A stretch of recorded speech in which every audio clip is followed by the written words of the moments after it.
Stretch marks pregnancy का एक unwanted unpleasant side effect होता है। लेकिन ये स्ट्रेच मार्क्स एग्जैक्टली क्यों आते हैं? स्ट्रेच मार्क्स को प्रिवेंट किया जा सकता है या नहीं, और अगर प्रिवेंट किया जा सकता है तो कैसे? प्रेगनेंसी में आने वाली हर एक लड़की का सबसे पहला सवाल ये होता है, मैडम प्रेगनेंसी में स्ट्रेच मार्क्स ना रहे इसका कोई सोल्यूशन दीजिए। स्ट्रेच मार्क्स प्रेगनेंसी में पेट के ऊपर, ज्यादातर पेट के नीचे के हिस्से में आने वाले कुछ मार्क्स होती हैं, कुछ लाइंस होती है। ये lines commonly red, pink, brown colour की होती है। कभी कभी पर्पल कलर की भी लाइंस देखी जाती है। स्ट्रेच मार्क्स ज्यादातर जेनेटिक होता है, यानी कि अगर किसी लड़की की माँ को उनकी प्रेगनेंसी में स्ट्रेच मार्क्स आ गए हो तो उस लड़की को अपनी प्रेगनेंसी में स्ट्रेच मार्क्स आने की संभावना ज्यादा होती है। लेकिन डरिएगा नहीं, प्रेगनेंसी में काफी लड़कियों को स्ट्रेच मार्क्स की तकलीफ होती है। अक्रॉस द ग्लोब ये देखा गया है, ये ऑब्जर्व किया गया है कि हर 10 प्रेगनेंसीज में से 8 प्रेग्नेंट लड़कियों को स्ट्रेच मार्क्स की शिकायत होती है। ये प्रॉब्लम काफ़ी कॉमन होता है। ज़्यादातर स्ट्रेच मार्क्स लोअर एब्डोमेन पे और अपर थाइज में देखा जाता है। ये जैसे जैसे प्रेगनेंसी एडवांस होते जाती है वैसे ये स्ट्रेच मार्क्स ज़्यादा बढ़ने लगते हैं, ज़्यादा प्रोमिनेंट होने लगते हैं। जैसे प्रेगनेंसी ग्रो होते जाती है, बेबी बम्प बढ़ते जाता है, वैसे पेट की स्किन स्ट्रेच होने लगती है। स्किन स्ट्रेच होने की वजह से ये स्किन पे स्ट्रेच मार्क्स आने लगते हैं। दरअसल स्ट्रेच मार्क्स स्किन के मिडिल पार्ट में, यानी कि बीच वाले हिस्से में, बीच वाले डर्मिस में देखा जाता है। ये स्ट्रेच मार्क्स फिर ऊपर वाले स्किन पे ऑब्वियसली नोटिस होने लगते हैं। स्ट्रेच मार्क्स स्किन डीप होते हैं। इन स्ट्रेच मार्क्स की वजह से प्रेगनेंसी में कोई भी दिक्कत नहीं आती।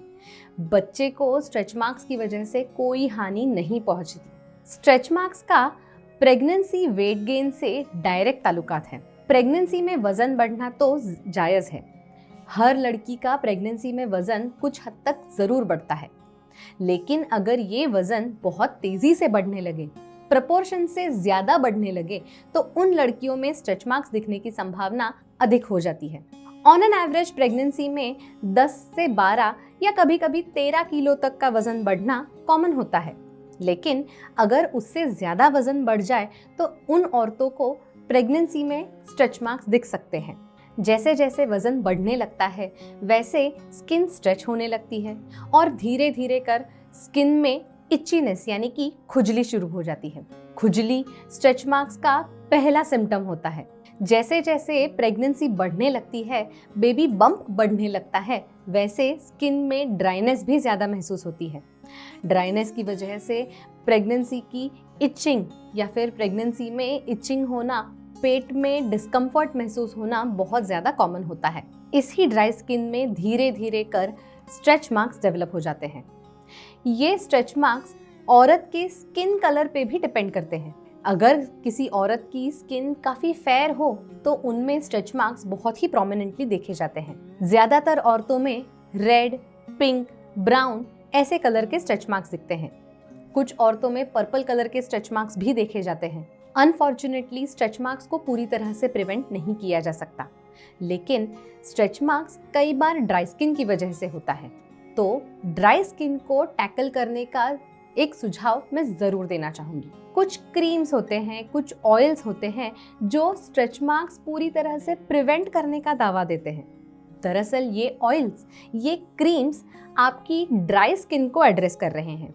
स्किन में अगर ड्राइनेस कम हो तो स्ट्रेच मार्क्स होने की संभावना कुछ हद तक कम की जा सकती है।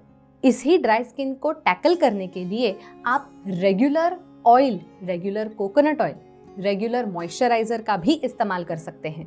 लेकिन खुशी की बात ये है कि स्ट्रेच मार्क्स टेम्पररी होते हैं। कई बार स्ट्रेच मार्क्स अपने आप से फेड हो जाते हैं। डिलीवरी के बाद कुछ साल के अंदर ही अंदर स्ट्रेच मार्क्स विजिबली फेड हो जाते हैं, यानी कि होते तो ज़रूर है लेकिन नेकेड आई को आसानी से नहीं दिखते। एट दिस पॉइंट मैं एक चीज़ ज़रूर पॉइंट आउट करना चाहूँगी। प्रेगनेंसी में होने वाले वेट गेन की वजह से स्ट्रेच मार्क्स होते हैं। इसी डर की वजह से, इसी चीज़ को दिमाग में रख के कई लड़कियां प्रेगनेंसी में वेट गेन होने से अपने आप को कंट्रोल करती हैं, अपने डाइट को कंट्रोल करती हैं, प्रेगनेंसी में वेट गेन होना बहुत ही नॉर्मल होता है, कुछ हद तक ज़रूरी भी होता है। आपके प्री एग्जिस्टिंग वेट के अनुसार आपका हेल्दी वेट गेन कितना होना चाहिए उसके बारे में आपके डॉक्टर आपको ज़रूर बताएंगे।